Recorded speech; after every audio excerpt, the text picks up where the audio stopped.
কোরআনুল কারীমের সূরা বাকারার মধ্যে আছে, কোনো ব্যক্তিকে জিনে ধরিলে, ভূতে ধরিলে, যেরকম সে এলোমেলো কথা বলে, আউলা জাউলা কথা বলে, চোখ টোক বিভিন্ন দিকে ঘুরায়, মাথা মুতা লাড়ে, কসম আল্লাহর কোরআনে আছে, আল্লাহ তাআলা বলেন সুদখোর কিয়ামতের দিন এইভাবে মাতালগ্রস্ত জিনে ধরুন না ভূতে ধরুন না মানুষের মতো দাঁড়াবে।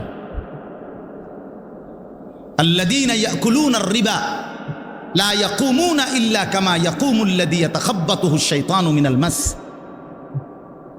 কোরআনে সূরা বাকারাতে আছে, আল্লাহ তাআলা বলেন সুদখোরের পরিণতি হবে, সে দাঁড়াবে এই অবস্থায় যেন শয়তান জিন দুষ্ট কিছু তার উপরে আসর করছে, এরকম মাতালের মতো, মাতালের মতো। এজন্য দয়া করে এটা বুঝতে শিখেন, প্রসঙ্গক্রমে বললাম এটা ভাবতে শিখেন। কেন আপনি হারাম রোজগার করবেন? কেন আপনি হারামের রাস্তায় যাবেন?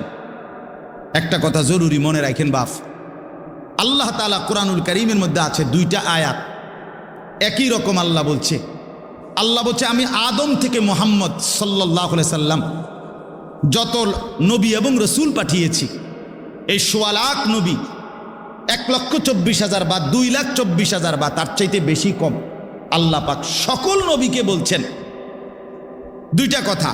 এক, তোমরা হালাল খাও, অতঃপর আমি আল্লাহর বন্দেগী করো।